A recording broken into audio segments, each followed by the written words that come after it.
আজি আমি আৰম্ভ কৰিবলৈ ওলাইছোঁ ক্লাছ 9ৰ দ্বিতীয় চেপ্টাৰ। মই তোমালোকক ইয়াৰ আগৰ ভিডিঅ'ত তোমালোকক দিছিলোঁ যে কি বুলি আছিলে চেপ্টাৰটো আমাৰ চাৰিওকাষৰ পদাৰ্থবোৰ বিশুদ্ধনে। হয়, এই চেপ্টাৰটোত মই ইয়াৰ আগৰ ক্লাছত মই বুজাইছিলোঁ যে তোমালোকৰ কনচেন্ট্ৰেশ্যন অফ এ সলিউশ্যন দ্ৰৱণৰ গাঢ়তালৈকে মই বুজাই দিছিলোঁ। আজি আমি তাৰ পিছৰ পৰা আলোচনা কৰিম, ঠিক আছে। আমি তাৰ পিছত চেপ্টাৰটোত আমাৰ কি আছে যে প্ৰলম্বন কি আছে, হ'ল প্ৰলম্বন আছে। তাৰপিছত আছে তোমালোকৰ কলয়ডিয়েল দ্ৰৱণ আৰু কি আছে মিশ্ৰণৰ উপাদানবোৰৰ পৃথকীকৰণৰ উপায়সমূহ, ঠিক আছে। এইকেইটা চেপ্টাৰ আজি এইকেইটা টপিক আমি আৰম্ভ কৰিম। এতিয়া প্ৰথমতে আহিলে আমি প্ৰলম্বন কি বস্তু। এতিয়া প্ৰলম্বন কি? প্ৰলম্বন হৈছে এনেকুৱা এটা অসমসত্ব মিশ্ৰণ। আমি মিশ্ৰণ কৰিছিলোঁ, দুটা মিশ্ৰণ আছিলে, এটা সমসত্ব মিশ্ৰণ আৰু এটা অসমসত্ব মিশ্ৰণ, ঠিক আছে। এনেকুৱা এটা অসমসত্ব মিশ্ৰণ য'ত গোটা পদাৰ্থসমূহ তৰল পদাৰ্থত সম্পূৰ্ণৰূপে বিস্তাৰিত হৈ থাকে আৰু আমাৰ দৃষ্টিগোচৰো হৈ থাকে। উদাহৰণস্বৰূপে আমি চাবলৈ গ'লে কি হ'ব, আমি যদি এটিং পানী লওঁ, পানীখিনিত যদি আমি অলপ শিলগুটি মিহলাই দিওঁ, সেই মিশ্ৰণটোক আমি প্ৰলম্বন বুলি ক'ব পাৰোঁ। কথাটো বুজি পাইছানে? কথাটো বুজি পাইছা? হ'ল। এতিয়া আমি পঢ়িম প্ৰলম্বন। এতিয়া তোমালোকে এনেকৈ সূত্ৰটো তোমালোকে লিখি ল'ব পাৰা যে এনেকুৱা এটা প্ৰলম্বন হৈছে এনেকুৱা এটা অসমসত্ব মিশ্ৰণ য'ত গোটা পদাৰ্থসমূহ তৰলত বিস্তাৰিত হৈ থাকে, তাকে প্ৰলম্বন বোলে। বুজি পাইছা? হ'ল। আমি ইয়াৰ পিছত আহিলোঁ কি ইয়াৰ ধৰ্মসমূহলৈ। ধৰ্মসমূহৰ প্ৰথমতে 1 নম্বৰ ধৰ্মটো কি হ'ব? মই প্ৰথমতে কৈ দিছোঁ যে ইহঁত এটা কি সমসত্ব মিশ্ৰণ, কি মিশ্ৰণ হ'ব? অসমসত্ব মিশ্ৰণ হ'ব। বুজি পাইছা? হ'ল। তাৰপিছতো আহিব 2 নম্বৰ কৈছোঁ। 2 নম্বৰ ধৰ্মটো কি হ'ব যে ইহঁতৰ যিবোৰ কণিকা আছে, ইহঁতৰ দ্ৰাব্যসমূহ খালী চকুৰে দেখি।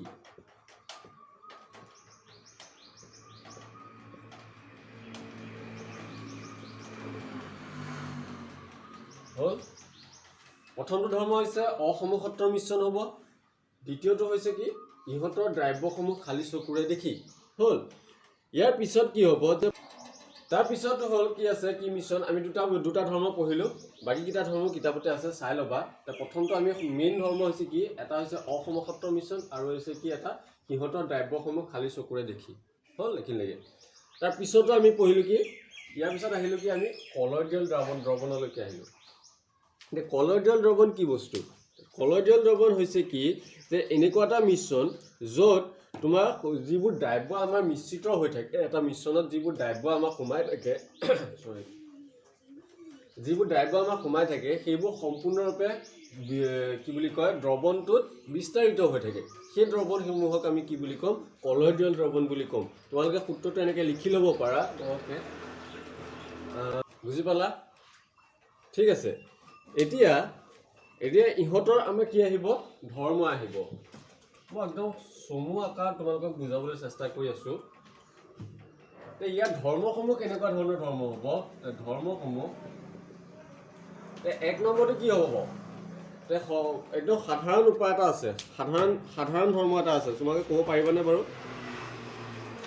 পাৰিবানে? যেনেকৈ আমি প্ৰলম্বনত ইয়াৰ ধৰ্মসমূহ মেইন ধৰ্ম এটাত পঢ়িছিলোঁ কি অসমসত্ব মিশ্ৰণ। ইয়াতো সেই ধৰ্মটো কি হ'ব? প্ৰথমটো ধৰ্ম কি হ'ব? ইহঁত অসমসত্ব মিশ্ৰণ হ'ব।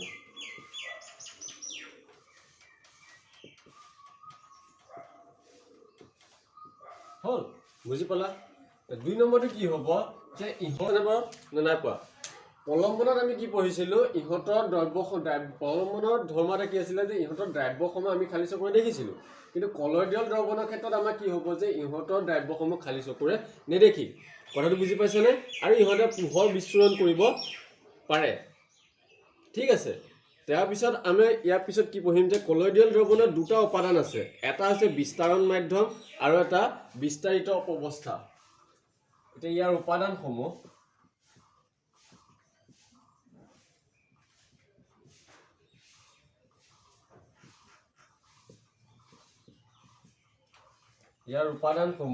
এটা হৈছে বিস্তাৰণ মাধ্যম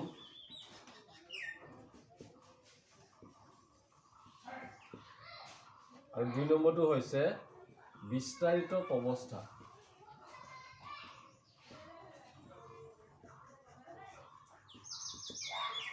বুজি পাইছা হ'ল ইয়াৰ অৱস্থাসমূহ কি উপাদানসমূহ মই কি বুলি ক'লোঁ এটা হৈছে বিস্তাৰণ মাধ্যম আৰু এটা হৈছে কি বিস্তাৰিত প্ৰৱস্থা বুজি পালা হ'ল ঠিক আছে এতিয়া আমি পঢ়িম যে মিশ্ৰণসমূহৰ উপাদানসমূহ পৃথকীকৰণৰ উপায়সমূহ ঠিক আছে এতিয়া মিশ্ৰণ যে নীলা চিয়াহী বা ক'লা চিয়াহীৰ ৰঙীন উপাদানসমূহ কেনেদৰে পৃথক কৰিবা এটা প্ৰথমতে আমাক এটা দিয়া আছে নীলা চিয়াহী আৰু কি কৈছে ৰঙীন চিয়াহী ৰঙা চিয়াহী নীলা চিয়াহী আৰু ৰঙা চিয়াহী কি কৰিবলৈ দিছে উপাদানসমূহ পৃথক কৰিবলৈ দিছে তে তোমালোকে কি কৰিবা কাৰ্যকলাপ হিচাপে দিয়া আছে তোমালোকে চাব পাৰা চিয়াহী যে আমি যে লিখি যে থাকোঁ যে চিয়াহীসমূহ ইয়াত দুটা পদাৰ্থৰ মিশ্ৰণ হৈ আছে কি মিশ্ৰণ হৈ আছে এটা হৈছে এটা ৰঙীন ৰঞ্জকটো যিটোৱে কালাৰটো আমাক দি আছে এইটো আমি কি বুলি ক'ম ৰঞ্জক বা ডাই বুলিও কয় ঠিক আছে এটা ৰঙীন ৰঞ্জক আৰু এটা কি আছে পানী আছে বুজি পালা এতিয়া নীলা চিয়াহীয়ে হওক নীলা চিয়াহীৰ কাৰণে ৰঙীন ৰঞ্জকটো হ'ব নীলা ৰং হয় আৰু তাৰ লগত কি লগ লাগি আছে পানী লগ লাগি আছে এই দুইটা লগ লাগি পেলাই এটা নীলা চিয়াহী হৈছে বা ৰঙা চিয়াহীৰ কাৰণে আমাৰ কি হ'ব ৰঙীন ৰঞ্জকটো কি হ'ব ৰঙা কথাটো বুজি পাইছা এতিয়া সিহঁতক আমি কেনেদৰে পৃথক কৰিব পাৰিম ইহঁতক পৃথক কৰাৰ উপায়টো আমাৰ তোমালোকৰ কিতাপত দিয়া আছে তে এটা বিকাৰত কি কৰিবলৈ দিছে আধালৈকে পানী অলপ ল'বলৈ দিছে ঠিক আছে বিকাৰ মানে বুজি পাইছানে এতিয়া কেমিকেল লেবত তোমালোকৰ আছে এইবিলাক কাঁচৰ এটা চিচা মানে আৰু ধৰি লোৱা গিলাচৰ নিচিনা ঠিক আছে ইয়াত তোমালোকৰ আধালৈকে পানী ল'বলৈ দিছে হ'ল তাৰপিছত কি কৰিব লাগিব এখন ৱাটছ গ্লাছ ল'ব লাগিব ৱাটছ গ্লাছ মানে কি হৈছে তোমালোকৰ এখন প্লেটৰ নিচিনা গ্লাছৰ ঠিক আছে তে এই প্লেটখনত তোমালোকে কি ল'বলৈ দিছে অলপমান চিয়াহী ল'বলৈ দিছে নীলা চিয়াহী হওক বা ৰঙা চিয়াহী হওক হ'ল এতিয়া কি কৰিবা তলত তোমালোকক কি কৰিবলৈ দিছে হিট দিবলৈ দিছে কথাটো গম পাইছানে বুজি পাইছা এতিয়া কি হ'ব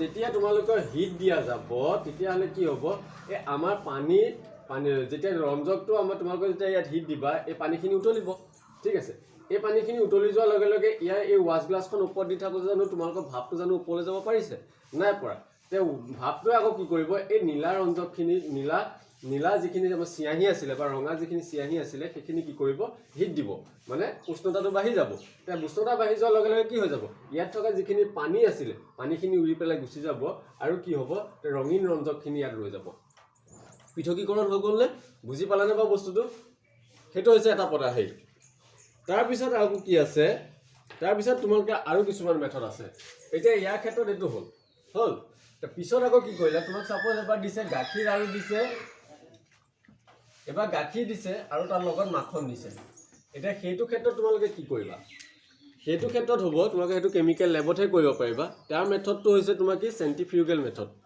হ'ল চেণ্ট্ৰিফিউগেল মেথডত কি হয় মানে এনেকুৱা এটা বস্তু তোমালোকে যদি কিবা এটা লিকুইড মানে জলীয় পদাৰ্থ এটা লোৱা তাক যদি বহুত জোৰে ঘূৰোৱা যায় তেতিয়াহ'লে কি হয় তাৰ যিবিলাক পাতল কণিকা আছে এইবিলাক ওপৰলৈ উঠি যাব আৰু গোটা কণিকাবিলাক তললৈ গুচি যাব এতিয়া গাখীৰখিনিত মাখনখিনি মিক্স হৈ আছে এতিয়া মাখনখিনি হৈছে ডাঠ গাখীৰখিনি হৈছে পাতল তললৈ গাখীৰখিনি গুচি আহিব আৰু মাখনখিনি ওপৰলৈ গুচি যাব সেইটো হৈছে চেণ্ট্ৰিফিউগেল মেচিন এইটো কেমিকেল লেবতহে পাবা ঠিক আছে তাৰ পিছত আহিব কি এতিয়া তোমালোকৰ দুটা বস্তু আছে ইয়াৰ পিছত মিশ্ৰণটো আছে এতিয়া ধৰি লোৱা এটা পানী আছে আৰু এটা কি আছে তেল আছে পানী আৰু তেল জানো মিশ্ৰণ হয় নহয় যদিও সিহঁতকেইটাতো একেলগ হৈ যোৱাৰ পিছত তোমালোকে ছেপাৰেট কৰিব লাগে এতিয়া দিছে কেনেদৰে ছেপাৰেট কৰিবা তাৰ কাৰণে কি লাগিব তাৰ কাৰণে লাগিব এটা ছেপাৰেটিং ফানেল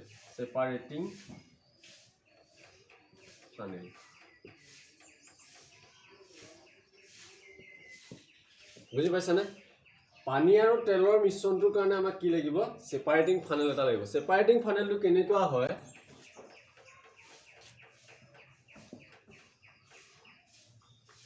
এনেকুৱা হয় ছেপাৰেটিং ফানেলটো ইয়াত কি হয় ইয়াত যে আমাৰ এই টুপিটো খুলি দিব পাৰি এই দুইটা মিশ্ৰণটো আমাৰ ইয়াত দি দিলা ঠিক আছে ইয়াত দি দিয়াৰ পিছত কি হ'ব ইয়াত দি দিয়াৰ পিছত যেতিয়া তোমালোকে এইটো বহুত জোৰে জোকাৰিবা এনেকৈ লৰাবা লৰোৱাৰ পিছত কি হ'ব ইয়াত থকা পানীখিনি এটা তললৈ গুচি যাব আৰু তেলখিনি কি হৈ যাব ওপৰলৈ গুচি যাব তাৰপিছত কি কৰিব পাৰিবা এফালে এই ইয়াত এটা ভেল্ভ থাকে এই ভেল্ভটো খুলি দিলে ইয়াত তুমি এটা বিকাৰ লৈ লোৱা তে পানীখিনি ইয়াত এক্সট্ৰা হৈ যাব ইয়াত তেলখিনি তুমি তেলতে তোমালোকে সেইটো ধৰিব পাৰিবা কথাটো গম পাইছানে পানীখিনিলৈকে তোমালোকে চিমটো ধৰিব পাৰি থাকিবা আৰু তেনেকৈ ধৰে তেলখিনি আকৌ এক্সট্ৰা হৈ আছে সেইটো ধৰিব পাৰি থাকিবা তাৰ পানীখিনি তোমালোকে এক্সট্ৰা কৰি দিলা ওপৰত তেলখিনি ইয়াত ৰৈ যাব কথাটো গম পাইছানে এইটো ফানেলটোক আমাৰ কি বুলি কয় সেপাৰেটিং ফানেল বুলি কয় কথাটো বুজি পালা আছে তোমাৰ ধৰি লোৱা এমোনিয়াম ক্লোৰাইড আৰু নিমখ এটা এমোনিয়াম ক্লোৰাইড আৰু নিমখ যেনেকুৱা হয় এমোনিয়াম ক্লোৰাইডো সেই তেনেকুৱাই হয় দেখিবলৈ কথাটো গম পাইছানে এতিয়া কি হ'ব সিহঁত দুটাৰ মাজত পৃথকীকৰণ কৰিব লাগে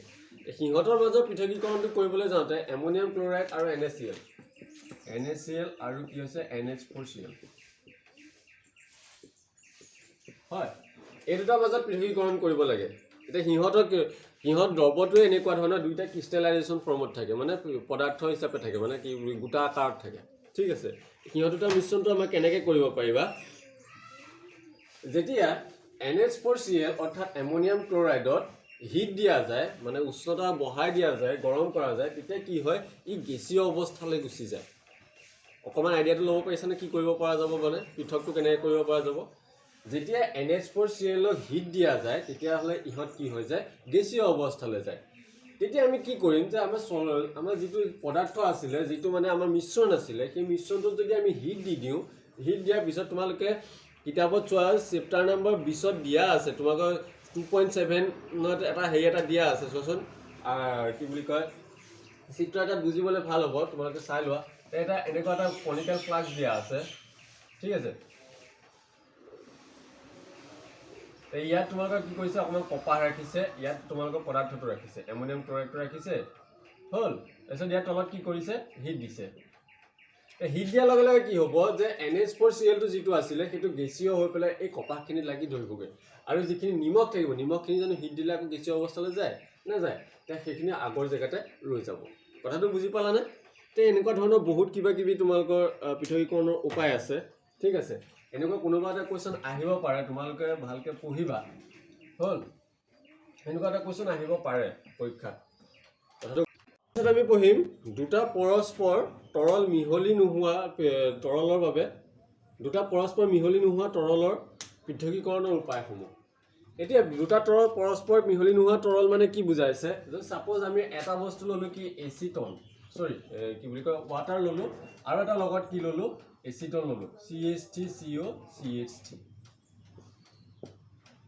হল ইয়াত ওয়াটাৰ মানে পানী আৰু এফালে হৈছে এচিটন এই দুটা বস্তু যেতিয়া আমি মিক্স কৰো ইহঁত দুটা মিক্স নহয় কথাটো গম পাইছানে তে ইহঁতৰ কাৰণে এটা মিক্স নোহোৱা বস্তু দুটা মিশ্ৰণটো তোমাৰ কি বুলি কয় পৰস্পৰ মিহলি নহয় তেতিয়াহ'লে ইহঁতৰ ক্ষেত্ৰত আমি কি উপায় কৰিম এটা হৈছে পাতন উপায় পাতন পদ্ধতি আৰু এটা হৈছে কি আংশিক পাতন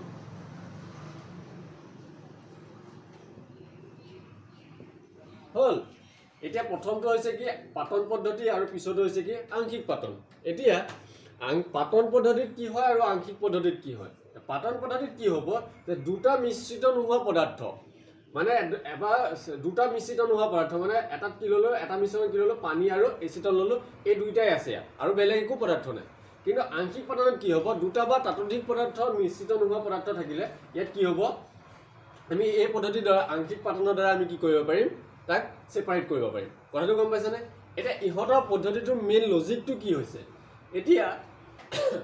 এতিয়া পাতন পদ্ধতিত কি হ'ব যে আমি কি জানো পানীৰ উতলাংক কিমান বাৰু পানীৰ উতলাংক হৈছে 100 ডিগ্ৰী সেন্টিগ্ৰেড হল এচিটনৰ উতলাংক কিমান এটো নাজানিবা তোমালোকে লিখি লবা এচিটনৰ উতলাংক কিমান 56 ডিগ্ৰী সেন্টিগ্ৰেড হল এতিয়া পাতন পদ্ধতিত আমাৰ কি হ'ব পাতন পদ্ধতি তোমালোকৰ ফৰ্মুলাটো তোমালোকৰ ডায়াগ্ৰামটো দিয়া আছে পেজ নম্বৰ 21ত চোৱা পাতন পদ্ধতিত আমাৰ কি হ'ব যে আমাৰ ডায়াগ্ৰামটো দেখিছা হল হিট দিছে মানে আলটিমেটলি কি কৰিছে সাপোজ তোমালোকৰ এই পদাৰ্থটো ইয়াত কি কৰিছে হিট দিছে হল ইয়াত হিট দিয়াৰ লগে লগে কি হৈছে ইয়াত দুইটা আছে ওয়াটাৰ আছে আৰু এটা কি আছে এচিটন আছে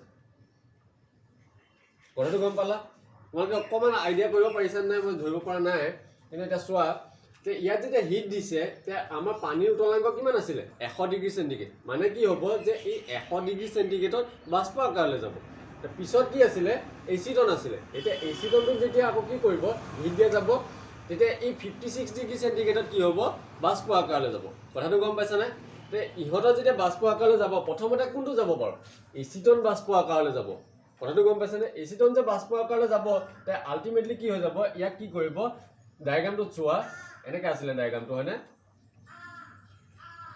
ইয়াৰ ডায়াগ্ৰামটো আমাৰ কি হৈ গৈছিলে ইয়াত যেতিয়া এচিটনটো আমাৰ কি হৈ যাব বাষ্প আকাৰলৈ যাব তে বাষ্প আকাৰলৈ গৈ থাকোঁতে ইয়াক আকৌ কি কৰিব ঘনীভূত কৰি পেলাই ইয়াক আকৌ লিকুইড কৰি পেলাব কথাটো গম পাইছানে লিকুইড কৰি দিয়াৰ লগে লগে কি হ'ব এই বিকাৰটোত পৰি যাব আল্টিমেটলি কি হৈ গ'ল ইয়াত এচিটন ৰখি গ'ল আৰু ইয়াত কি ৰখি গ'ল ৱাটাৰ ৰখি গ'ল পৃথকীকৰণটো বুজি পালানে কেনেকৈ হ'ল এতিয়া পাতন আংশিক পাতন পদ্ধতিত কি হ'ব যে ইয়াত দুটা বা বহুত পদাৰ্থ মিশ্ৰিত হৈ থাকিব পাৰে এতিয়া আংশিক পাতনৰ ক্ষেত্ৰত আমাৰ সাধাৰণ এটা উদাহৰণ মই দি দিছোঁ যে বায়ুত আমাৰ বহুত পদাৰ্থ মিশ্ৰিত হৈ থাকে বায়ুৰ ক্ষেত্ৰত আমাৰ কি হ'ব বায়ুত আমাৰ এইটো বুজি পালানে এইটো তোমালোকে এই বস্তুটো তোমালোকে লিখি ল'বা যে এচিটনৰ ফৰ্মুলাটো আৰু এচিটনৰ বইলিং পইণ্টটো এইটো হৈছে উতলাংক দেই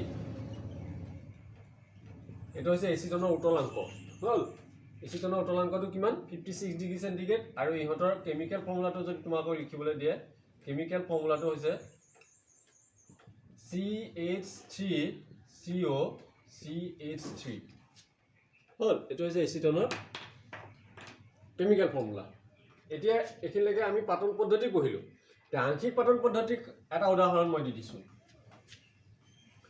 আংশিক পাতন পদ্ধতিৰ উদাহৰণ হিচাপে চাবলৈ গ'লে আমি এটা মিশ্ৰণ ল'লোঁ কি ল'লোঁ বায়ু ল'লোঁ হ'ল এতিয়া বায়ুটোতো আমাৰ বহুত পদাৰ্থ মিশ্ৰণ হৈ থাকে বায়ুত তোমালোকৰ অক্সিজেন থাকিব নাইট্ৰজেন থাকিব বহুতো পদাৰ্থ থাকিব বহুতো গেছ থাকিব সেইকাৰণে আমি কি কৰিব লাগিব প্ৰথমতে আমি বায়ুখিনি ল'ব লাগিব প্ৰথমতে আমি কি ল'লোঁ বায়ুখিনি ল'লোঁ বায়ুখিনিক আমি কি কৰিলোঁ প্ৰথম চাপ বৃদ্ধি আৰু কি কৰিছোঁ প্ৰথমতে আমি বায়ুখিনি কি কৰিলোঁ চাপ বৃদ্ধি কৰিলোঁ আৰু উষ্ণতা বঢ়াই পেলাই আমি কি কৰিলোঁ চেঁচা কৰিলোঁ উষ্ণতা কমাই হ'ল মানে আমাৰ কি হৈছে চাপটো বৃদ্ধি হৈছে আৰু উষ্ণতাটো কমাই চেঁচা কৰিছোঁ আল্টিমেটলি কি হৈ যাব বায়ুখিনি গেছীয় আছিলে গেছীয় পদাৰ্থৰ পৰা কি পদাৰ্থলৈ ৰূপান্তৰিত হ'ব তৰল পদাৰ্থলৈ ৰূপান্তৰিত হ'ব আমি কি লিখিলোঁ তলত তৰল বায়ু বুজি পালা এতিয়া আমি কি কৰিম এই তৰল বায়ুখিনি আমি ইয়াত কি পদ্ধতিৰ দ্বাৰা আমি হেৰি কৰিম আংশিক পাতন পদ্ধতিৰ দ্বাৰা আমি এই তৰল বায়ুখিনি সোমোৱাই দিম ঠিক আছে এই আংশিক পাতন পদ্ধতিটো যিটো দিয়া আছে এইটো হৈছে চোৱা এইটো হৈছে তাৰ মেকানিজমটো হ'ল আংশিক পাতন পদ্ধতিৰ দ্বাৰা আমি কি কৰিম এই বায়ুখিনি আংশিক পাতন পদ্ধতিৰ দ্বাৰা আমি যাবলৈ দিম ঠিক আছে আংশিক পাতনত যেতিয়া গুচি যাব তেতিয়াহ'লে আমাৰ কি হৈ যাব ইয়াত বিভিন্ন ধৰণৰ গেছসমূহ আমাৰ এক্সট্ৰা হৈ যাব সাপোজ কি হ'ব বিভিন্ন ধৰণৰ গেছৰ উতলাংকটো বেলেগ বেলেগ হয় যদি আমি কওঁ যে অক্সিজেনৰ উতলাংক কিমান অক্সিজেনৰ উতলাংক হৈছে -83 ডিগ্ৰী চেণ্টিগ্ৰেড কথাটো গম পাইছানে তেনেকৈ আকৌ আৰ্গনৰ উতলাংক কিমান হ'ব -86 ডিগ্ৰী চেণ্টিগ্ৰেড নাইট্ৰজেনৰ ক্ষেত্ৰত হ'ব -96 ডিগ্ৰী চেণ্টিগ্ৰেড কথাটো গম পাইছেনে ইহঁতৰ উতলাংক বেলেগ বেলেগ হয়নে নহয় অথনি কি আছিল অথনি কণ্ডিশ্যনটো সেই একেটাই অথনি এটা উতলাংক কিমান আছিলে 100 ডিগ্ৰী চেণ্টিগ্ৰেড আৰু এটা আছিলে 56 ডিগ্ৰী চেণ্টিগ্ৰেড হয় এতিয়া এই দুটা উতলাংকৰ পিছত আমাৰ ইয়াতো সেই একেটাই কণ্ডিশ্যন মই কি কৈছিলোঁ আংশিক পাতনত বহুতো পদাৰ্থ থাকিব পাৰে বহুতো মিশ্ৰণ থাকিব পাৰে ইয়াত কি হৈ আছে এটা হৈছে 186 ডিগ্ৰী কিমান আছিলে 183 ডিগ্ৰী অক্সিজেনৰ কাৰণে হৈছে 183 ডিগ্ৰী আৰ্গনৰ কাৰণে হৈছে 186 ডিগ্ৰী আৰু নাইট্ৰজেনৰ কাৰণে কি হৈছে -196 ডিগ্ৰী চেণ্টিগ্ৰেড বেলেগ বেলেগ কণ্ডিশ্যনত আহি গ'ল উতলাংকখিনি আমাৰ এক্সট্ৰা হৈ যাব নে নাযায় প্ৰথমতে কোনটো আহিব প্ৰথমতে আহিব অক্সিজেন তাৰপিছত আহিব কি আৰ্গন কথাটো গম পাইছানে তাৰপিছত আমাৰ কি আহিব নাইট্ৰজেন হ'ল আমাৰ আংশিক পাতন পদ্ধতিটো হৈছে এইটো কথাটো বুজি পালানে পদাৰ্থসমূহৰ পৃথকীকৰণৰ উপায়সমূহ আৰু এটা পৃথকীকৰণৰ উপায় আছিলে স্ফটিকৰণ ঠিক আছে এতিয়া এই স্ফটিকৰণটো কি হয় মই সেইটো কৈ দিছোঁ তোমালোকে কিতাপত চাই ল'বা এতিয়া আমাৰ সাগৰ পৃষ্ঠত পানী থাকে হয় এতিয়া সাগৰৰ পানীটো কি হয় জেনেৰেলি নিমখীয়া হয় তে আমাৰ তাত কি থাকিব NaCl থাকিব অৰ্থাৎ নিমখ থাকিব হয় নে নহয় তে এই নিমখখিনি আমাৰ সেপাৰেট কৰা এটা উপায় হৈছে কি স্ফটিকৰণ উপায় ঠিক আছে এতিয়া ইয়ালৈকে আমি পঢ়িলো তে আমাৰ ইয়াৰ পিছত আহিব কি ইয়াৰ পিছত আহিব বিশুদ্ধ পদাৰ্থৰ প্ৰকাৰ কেইটা একে চেপ্টাৰটো শেষ পালুংগে মই গৈ ইয়াৰ আগলৈকে তোমালোকে কিবা বুজি নোপোৱা থাকিলে ধুনীয়াকৈ পজ কৰি বা ভিডিঅ'টো চাবা লিখি ল'বা নোটখিনি হ'ব তো এইখিনি নোটখিনি লিখি ল'বা তাৰপিছত তোমালোকে কি কৰিবা বহিত ধুনীয়াকৈ টুকি যাবা আৰু ইয়াৰ মাজৰ কোৱেশ্যনবিলাক তোমালোকে লিখিবলৈ ট্ৰাই কৰিবা এতিয়া আমি পঢ়িম কি বিশুদ্ধ পদাৰ্থৰ প্ৰকাৰ বিশুদ্ধ পদাৰ্থক দুটা ভাগত ভাগ কৰা হৈছে কি ভাগত ভাগ কৰা হৈছে এটা হৈছে মৌল আৰু এটা কি হৈছে যৌগ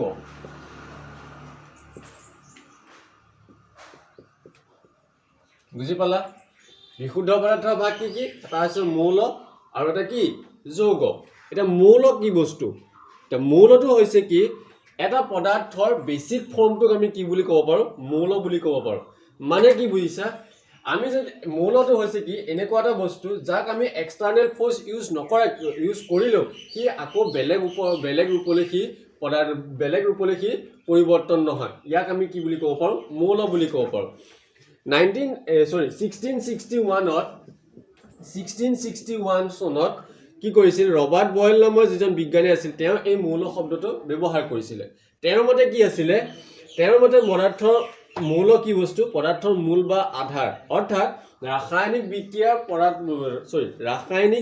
বিক্ৰিয়াৰ দ্বাৰা পুনৰ সৰলতাৰ পদাৰ্থলৈ বিভাজিত কৰিব পৰা নাযায় মই আগতে ক'লো সেইটো কথা মানে কি কৰিছো যে আমি মৌলটো এনেকুৱা এটা বস্তু যি বস্তুটো আমি ইয়াক যদি এক্সটাৰ্নেল ফোৰ্স ইউজ কৰো হিট দিও চাপ প্ৰেসাৰ দিও কথাটো গম পাইছে উষ্ণতা বঢ়াই দিও বা উষ্ণতা কমাই দিও বা চাপ বঢ়াই দিও বা চাপ কমাই দিও এক্সটাৰ্নেল ফোৰ্স ইউজ কৰিছো তে এইবিলাক ইউজ কৰাৰ পিছতো আমাৰ কি হৈ যাব পাৰে তে মৌলটো কি হ'ব সিহঁতৰ আকাৰ বা ভৌতিক আকৃতি সিহঁতৰ পৰিৱৰ্তন নহয় তে ইহঁতক আমাৰ কি বুলি ক'ব মৌল বুলি ক'ব এটা তোমাক এটা কোৱেশ্চন আহিব পাৰে মৌলটো কোনে মৌলটো প্ৰথমতে নামটো প্ৰয়োগ কৰিছিল কোনে কৰিছিল ৰবাৰ্ট বয়েল নামৰ কিতাপতে আছে 25 পেজত আছে ৰবাৰ্ট বয়েল মই লিখি দিছো নামটো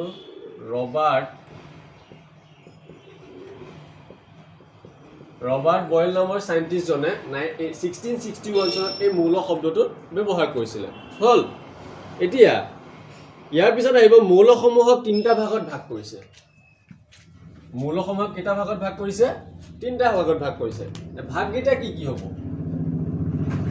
ভাগকেইটা হৈছে কি এটা হৈছে ধাতু এটা হৈছে অধাতু আৰু এটা কি হৈছে ধাতু কল্প বুজি পাইছানে নে নাই পোৱা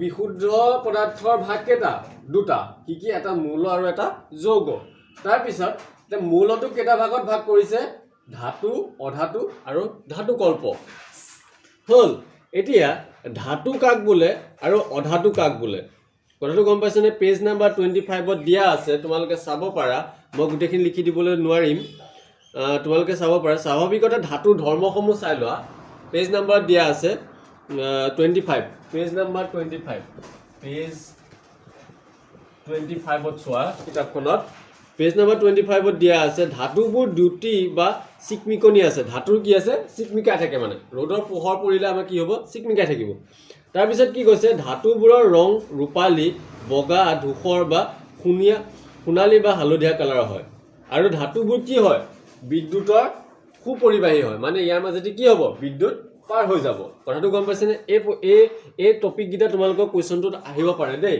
তে ধাতুৰ কোৱেশ্চনটো এনেকুৱা ধৰণৰ হ'ব পাৰে কোৱেশ্চনটো ধাতুৰ ধৰ্মসমূহ লিখা ধাতুৰ তিনটা ধৰ্ম লিখা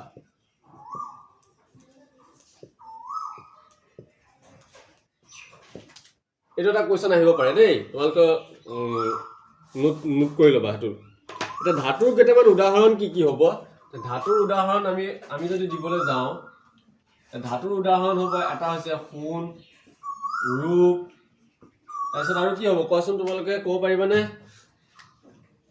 ধাতুৰ উদাহৰণ ক'ব পাৰিবানে তাম লুক এটসেট্ৰা যিকোনো হ'ব পাৰে সোণৰ মাজেদিও কাৰেণ্ট পাছ হ'ব পাৰে ৰূপৰ মাজেদিও পাছ হ'ব পাৰে তামৰ মাজেদি তাম দেই তামৰ মাজেদি হ'ব পাৰে, লোৰ মাজেদি হ'ব পাৰে, এক্সেট্ৰা। কথাটো বুজি পালা? এতিয়া অধাটো কাক ক'ব? এতিয়া অধাটোৰ এটা ধৰ্ম, মেইন ধৰ্ম হৈছে কি ইহঁতৰ বিভিন্ন ৰঙৰ হ'ব পাৰে। হ'ল? আৰু ইহঁতৰ মাজেদি কাৰেণ্ট পাছ কেতিয়াও নহয়, সেইকাৰণে আমি ইহঁতক কি বুলি ক'ম? অধাটো বুলি ক'ম। এতিয়া অধাটো এটা উদাহৰণ দিবলৈ যদি যাওঁ তেতিয়াহ'লে আমাৰ কি হ'ব? প্ৰথম উদাহৰণ এটা লৈছোঁ কি আমি অক্সিজেন, এইটো হৈছে অধাটো। হ'ল? তাৰপিছত আমি কি ল'ব পাৰোঁ? যে আমি গেছবিলাক, আমি যিমানবিলাক গেছ আছে প্ৰতিটো গেছেই ল'ব পাৰোঁ। ঠিক আছে, কথাটো গম পাইছেনে? এতিয়া তাৰপিছত আমি কি আহিলোঁ? ধাতু কল্প। এতিয়া ধাতু কল্প কি হৈছে? ধাতু কল্পটো এনেকুৱা এটা বস্তু যে যিবোৰ পদাৰ্থ, যিবোৰ মৌলত ধাতু আৰু অধাতু দুইটা গুণেই দেখিবলৈ পোৱা যায়, সেইবোৰক আমি কি বুলি ক'ম? ধাতু কল্প বুলি ক'ম। কথাটো গম পাইছানে?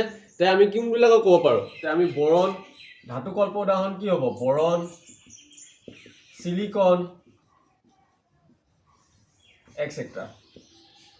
বা আৰু এটা দিব পাৰা তোমালোকে জাৰ্মেনিয়াম। কথাটো গম পাইছানে?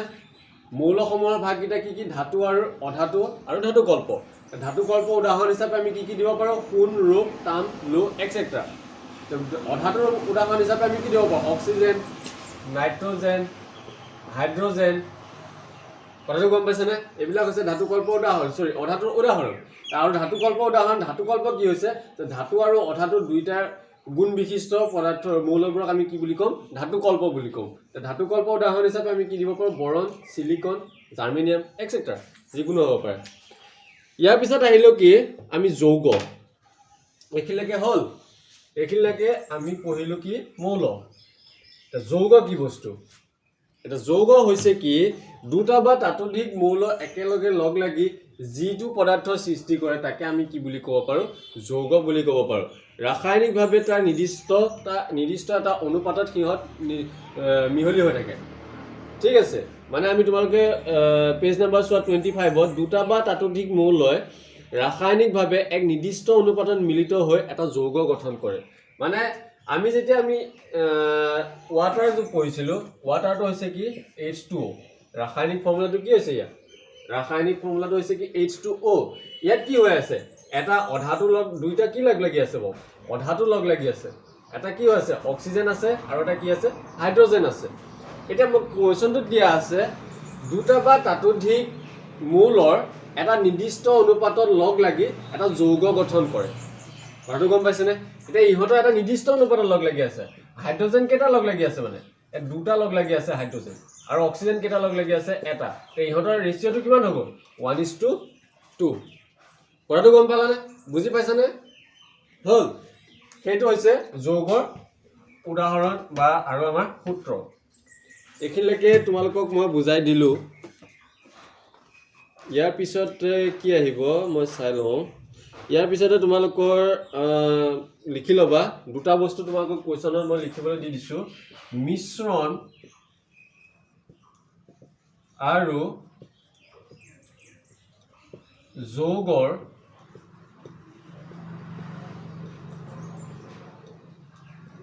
পাৰ্থক্য লিখা।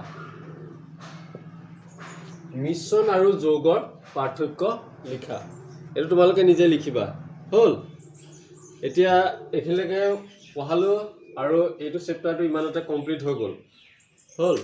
এতিয়া তোমালোকে বাকী ইয়াৰ মাজৰ যিখিনি কুৱেশ্যন আছে তোমালোকে মোৰ ভিডিঅ'খিনি আগৰ ভিডিঅ'টো চাবা, এবাৰ পাৰ্ট 1ৰ ভিডিঅ'টো চাবা, এবাৰ পাৰ্ট 2 ভিডিঅ'টো চাবা। দুইখিনি চাই পেলাই গোটেই মাজৰ কুৱেশ্যন যিমানখিনি আছে সেইখিনি তোমালোকে কপিত নোট কৰিবা। হ'ল? ইয়াৰ পিছত তোমালোকৰ আহিব কি? অনুশীলনীখিনি মই কি উপায়েৰে দিওঁ তোমালোকক সেইটো মই দিম বাৰু। তাৰ কাৰণে তোমালোকে মোৰ চেনেলটো ছাবস্ক্ৰাইব কৰিবা, শ্বেয়াৰ কৰিবা আৰু লাইক কৰিবা। ঠিক আছে, এতিয়ালৈ বাই বাই।